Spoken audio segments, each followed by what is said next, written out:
Do I have everybody's attention now? Welcome to STS Radio. You just wait and see how far we're gonna go. Because regular radio fucking sucks.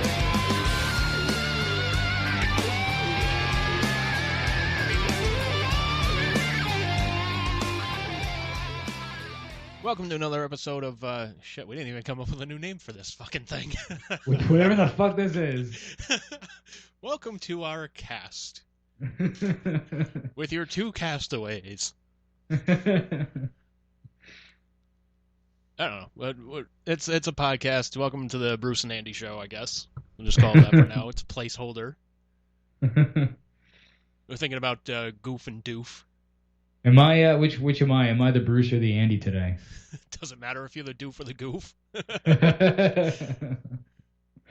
don't know. Like, I like that name because it definitely implies that we're both idiots, which is fairly accurate. Mm-hmm. More so on my part, but the only reason I don't like that name, though, is that it just harkens back to, like, that, like, morning zoo type of radio, like, hey, you're listening to Doof and Goof on Morning FM, WABC. Yeah, Fuck it is you. kind of that a little bit. It's like, it? fuck you, dude. Fuck you. God fuck damn it, radio. why do your names have to fucking rhyme? God damn it, fuck you and fuck radio. Piece of shit. Oh, man. So yeah, man, what's up? How you been? Slowly regaining my mental sanity for a bit. Like, I'll go into a discussion about it in, like, some other podcast, but for now I'm slowly kind of getting to where I feel like I need to be. Oh, well, good. Yeah. That's good. Yeah. That's good. Have you been, like, taking time off or just, like... Yeah. Yeah? Yeah. Taking time off for just myself. I can't really fucking do anything, but... Yeah. And you mentioned before we started that you hurt your back, so it sounds like you can do even less than you could even if you were simply just not working. Yeah, I mean, it's definitely there was leftover floorboards from, like, we had the carpeting in the upstairs of the house just ripped off and replaced with hardwood flooring, so there's, you know, a box with maybe like half of it still full in there. So since I'm the only one in the house without any, you know, lifting restrictions, here I come to fuck it up. I gotta pick up. Here I come to fuck it up. Yeah, pretty much, man. Yeah, so I pick up the box. I have to, like, move it to somewhere, like, down the hall and whatnot. So I pick it up. I'm like, all right, it's light enough. But as I'm bringing it back up, it feels like there's, like, a bubble that's in my back that just popped. And I was like, oh, shit. Okay. All right. So I go, like, move it as quick as I can, which is probably even dumber. Yeah, not a good idea, man. Yeah. Jeez. So I move it down the hallway, place it under a bed, and I think, like, the guest room or something like that. And, like, as soon as that was done, I was just like, yep, I'm done for the day. Like, that's it. Man. Like, on a scale of, like, 1 to 10, whereabouts is it? Right now? Well, like, yeah, well, I guess, yeah, right now. I would say 5, probably. It's, like, it's not enough to, it's not where it's, like, crippling, where it's like, oh, God, I can't move, God damn it. Oh, dear Lord. Yeah. But yeah. It's enough to be like, yeah, this sucks and everything I do fucking, like, hurts. Like, if I'm sleeping and I roll in my sleep, that fucking hurts. If I'm going upstairs, that hurts. If I'm walking down the hallway, that hurts a little bit. Yeah, there are just certain body parts that you don't realize how much you need them until you hurt them. Yeah. The back is one of them, the knees, like your toes, your feet, like as soon, or your hands, like, I mean, your hands, I guess, are a little more obvious because you use them all the time, but like certain parts, especially like in the lower part of your body, you don't realize how much you need them until you hurt them, and then it's like, oh, well, this is really a problem. Yeah, but, you know, the odd thing is, like, it doesn't poop, like, it doesn't hurt when I'm pooping, so. Why would it? Well, because, I mean, you're sitting down on hard porcelain, sir. Well, no, I mean, you have a fucking seat. You're not sitting on porcelain, sir. No, you're sitting on plastic, but it's hard plastic. Well, I guess. We get a little padding thing, you know, like a fucking, I don't know, a poofy, whatever the fuck. You want me to have a pillow for my butt? I've already done that, sir. I had hemorrhoids. No, I just mean, like, I did. Don't they make, like, padded fucking things? I don't know. I don't know if they do anymore because they're probably just like they absorb like germs so much that they're just like fuck it, we're not even doing this anymore. They probably do, but I do remember seeing them like when I was a kid. Oh yeah, I remember Like my at uncle someone's had one house. in Like his someone house, too. definitely had one, and I was like, wow, this is fucking weird. Yeah, like I remember my uncle had one in like the downstairs bathroom of his house like years ago. I don't know if he still has it or not. But I'm also not interested in what kind of toilet seats that he has.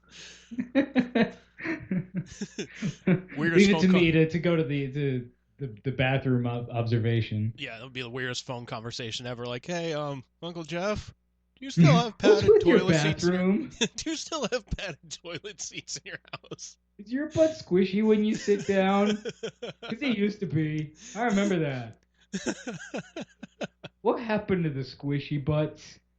You're like, there's just I don't know you. There's gonna be silence for 10 seconds. He's just gonna be like, Andrew, how are things at home?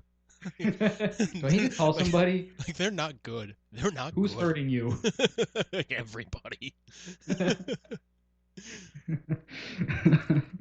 Yeah, so. Oh, man. But yeah, man, between that back pain, I've been trying to clean up the old bedroom a little bit because I don't know the last time I fucking did that or not, but it's been interesting finding some like pretty old and like kind of goofy shit too.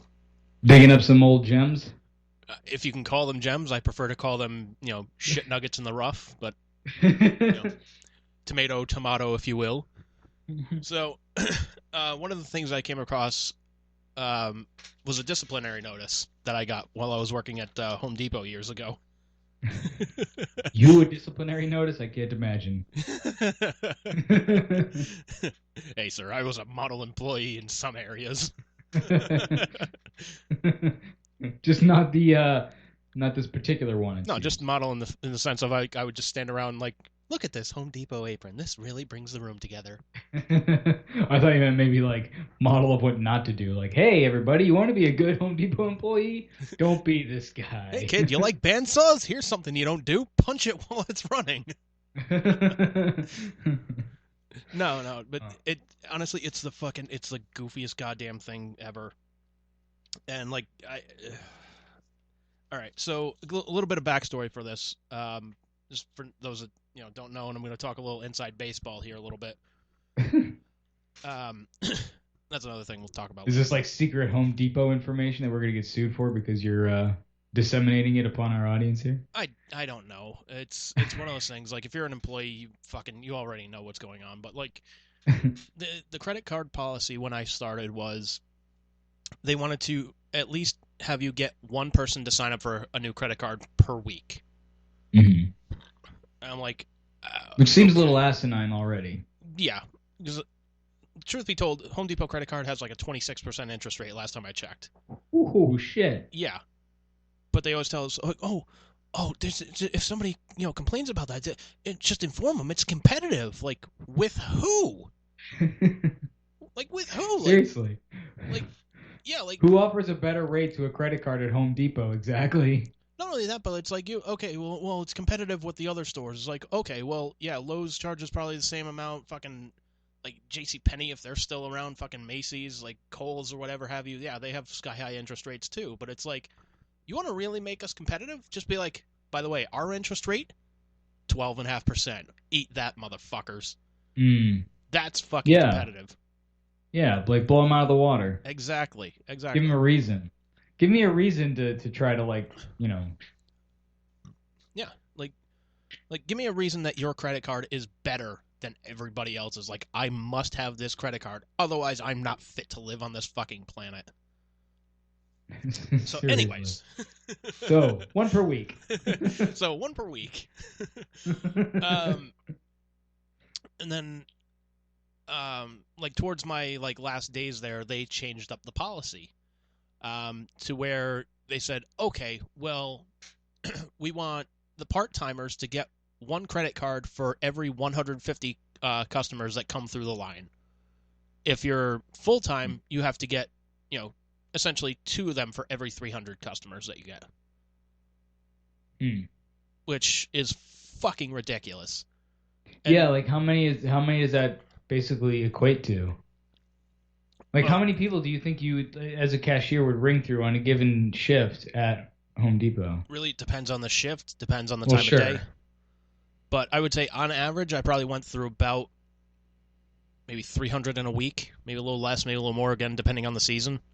Okay, so you're looking at like 2 a week that you're aiming for now. So basically, they effectively doubled the requirement. Yep. Okay. Yeah. And how soon after they started this? Did I get the disciplinary notice? No. After they started the credit card thing where they wanted 1 per week, did they up it to like how long did it take before they upped it to the 2? It was probably about 2 years. Is Okay. when I first got started there, they had a different head cashier, and then he got laid off, which is another fucking story. But yeah, so he got laid off, and turns out they they bring in somebody who didn't even really want the position, but she applied for it because she's like, well, maybe it'll build some good experience, but she wanted to be still part of like the night crew stocking the shelves and whatnot, and wanted to be like the head supervisor there. So like she didn't even really want the fucking position. So so she becomes the head cashier and it just essentially like just starts running it like a fucking shit show. Well, of course, because she didn't want the job. So like, what does she care? Well, no. So like she would have like there would be like a weekly binder. You would have to read through it. You would have to sign it to make sure like okay you did read it and blah blah blah.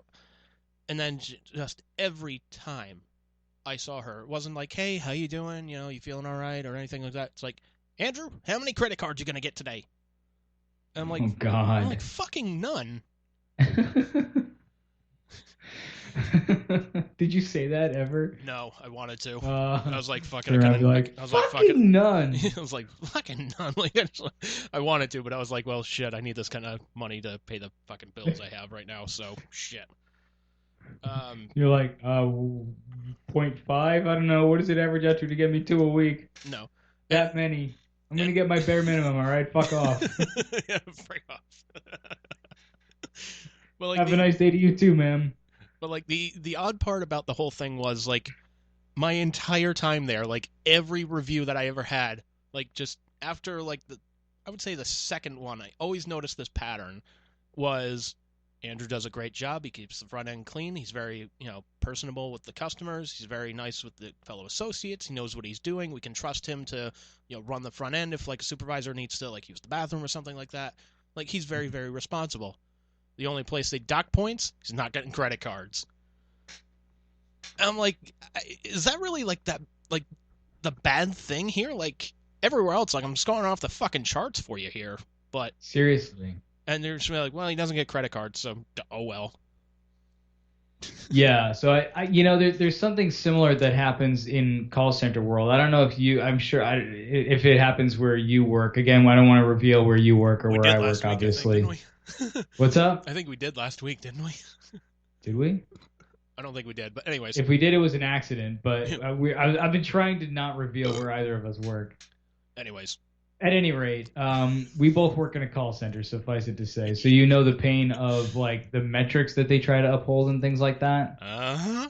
And like in particular, something really kind of asinine that came through the pipes where I'm at is they made this not big deal, but they sent an email out about like, hey, we want to make sure you're not missing calls. They refer to them as something specific, but I won't call them what they call them. So basically, when you miss a call rings to you and you don't answer it. And sometimes it could be for a good reason. Like, for example, it could be a direct call. And the way our system is set up, if a call comes in directly to you, like let's say I'm on break, right? I'm on my lunch break or I'm on my 15-minute break. So I'm getting food like in the other room because right now we're working from home, but whatever. I'm on break. I'm not at my desk, right? Right. And let's say, just for example, you personally call me, my direct number at work. I don't know why you would do it, but let's just say you try to call me directly at work to my direct number. But I'm not there, so obviously I miss your call. Well, that is a quote-unquote missed call or whatever they would call it, and that would technically count against me. And so they were like, we're going to not necessarily track those because we realize that basically the situation that I just outlined happens. So they're like, you know what, we're not really going to care about them or whatever. And then they would continue to send emails about, hey, we're averaging this many per day or this many per day, and we were trying to get to this many. And so they're saying,